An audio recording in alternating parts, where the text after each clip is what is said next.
Cold open.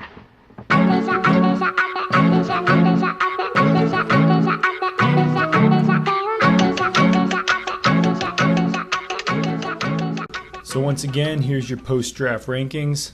We'll be going through each team. Let's not waste any more time and get going.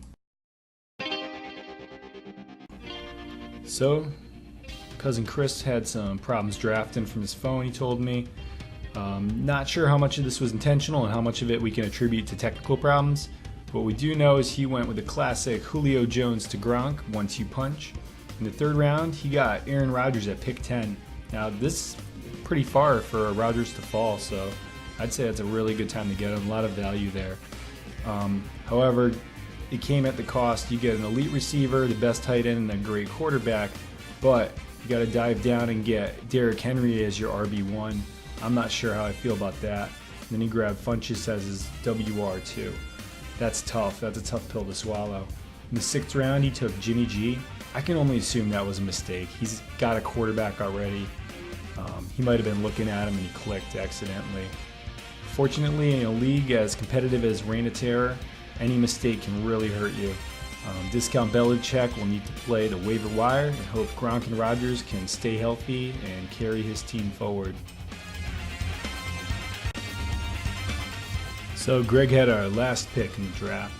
He managed to get Fournette and AJ Green at the turn. Now that's about as well as you can do with that pick. I'm impressed AJ Green fell for so far, and he managed to get an elite running back. However, the draft went downhill from there.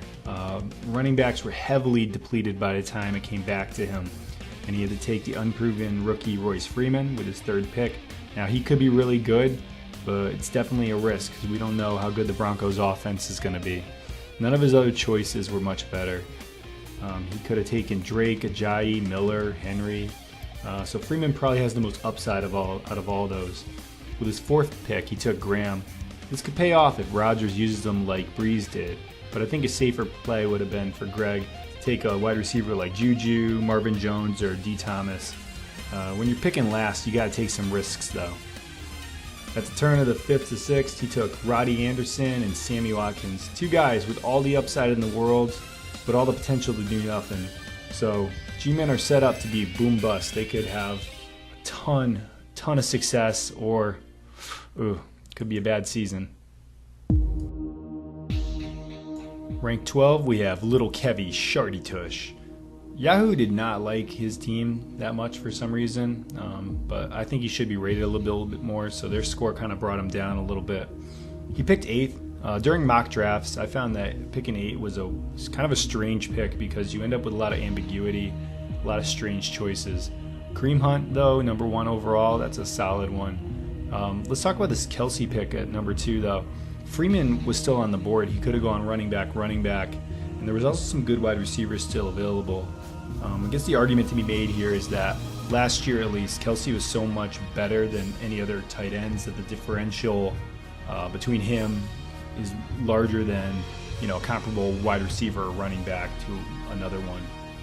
At pick 3, took Larry Fitzgerald, which I think is a nice safe play, and then Russell Wilson in the 4th. Can't argue with that. Running backs were really starting to run out at this point, and then he took Rex Burkhead, who is probably going to be solid if he can stay healthy. Will Fuller and Mike Williams, those are the rest of his wide receivers. They have low floors, but they have high ceilings too. Either one of these guys could go off this year. And then later on he took Kerryon Johnson, who fell extremely far. I thought he was going to get drafted sooner. The Ballers picked 11th, and they're ranked 11th. I think he got some great value early on. He went OBJ to CMC, and then he snagged Newton in the 3rd. I can't disagree with any of those picks. I think that was spot on. I'm not sold on Ajayi. I think the only thing going for him is that he's a running back for a good team. Kupp and Rudolph, 5 and 6, some solid picks.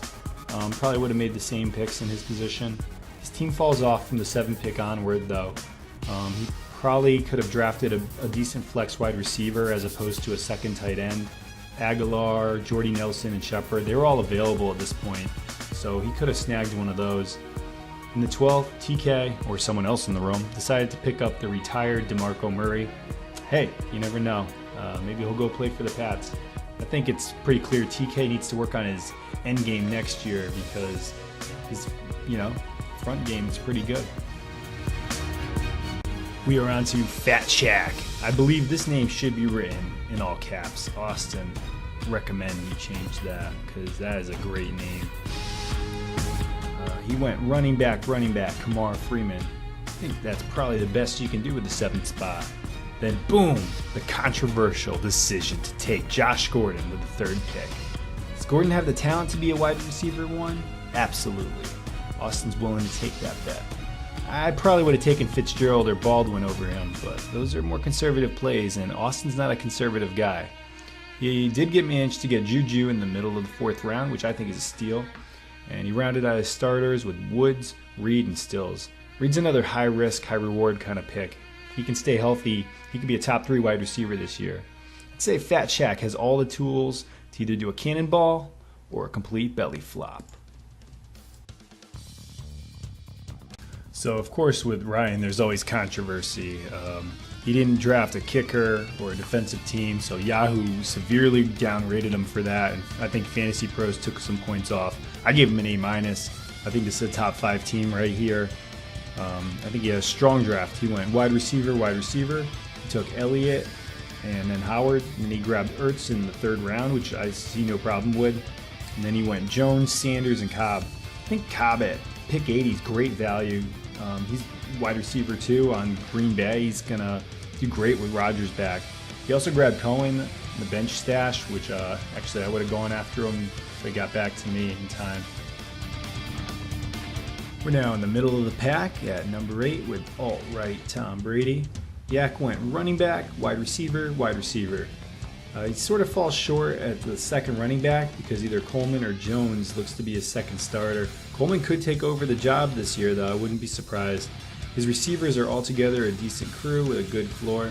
Here's what Yak needs to happen if he wants to win this year. Number 1, Barkley needs to stay healthy and be a focal point of the Giants' offense. Number 2, Deshaun Watson needs to pick up right where he left off last year before he was hurt.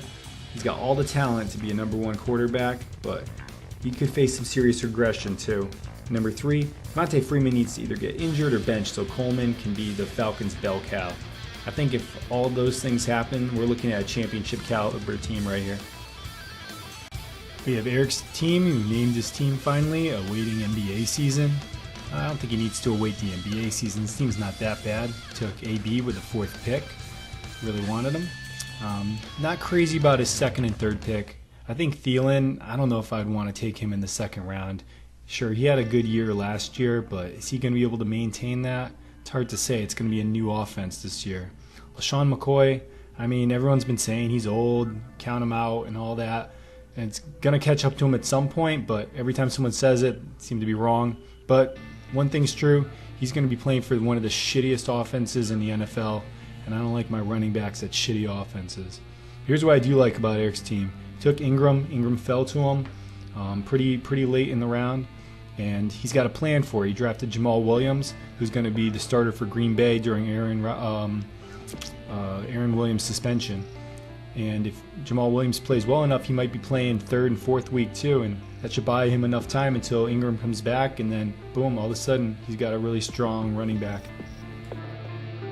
At the 6th spot, we have Region Ray Rice. He of course took Johnson, picking 3rd, and then he was lucky enough to get T.Y. Hilton at the very end of the 2nd round, who should have a great year with luck back. It should be a bounce back year. He did kind of a reach for Tom Brady, but when you think about it, he wouldn't have been able to get Brady at pick 54, so he knew what he wanted, and he took him.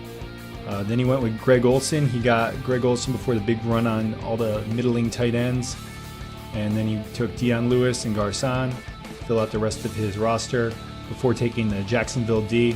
I'm not a fan of taking defenses that early, but it's kind of what he does, and we're going to take one. It might as well be Jacksonville. And then I really like the Aguilar pick.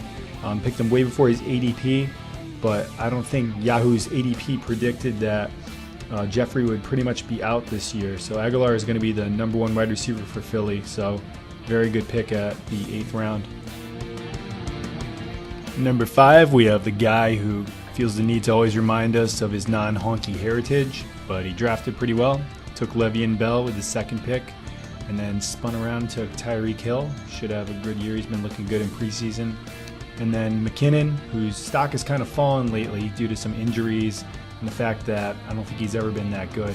Not a fan of him, but we'll see how it plays out. He's playing for a good team at least. And then took Drew Brees in the 4th round, probably about where he goes. And then Allen Robinson, who could have a really blow-up year playing for a team that's not called the Jacksonville Jaguars. And then took Alshon Jeffrey in the 6th round.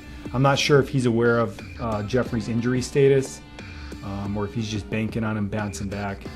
And then Julian Edelman, it's kind of a stash of the 7th round, but I think it's a good pick.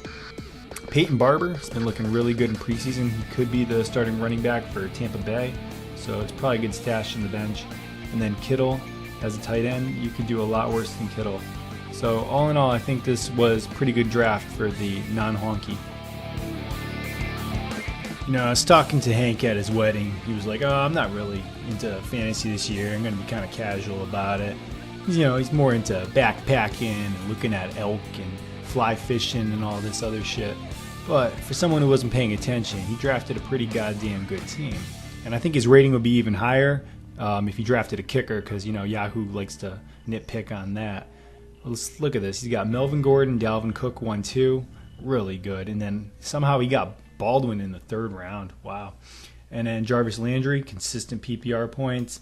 And then filled out the rest of his wide receivers with Crabtree. And he even took Burton in the 6th round.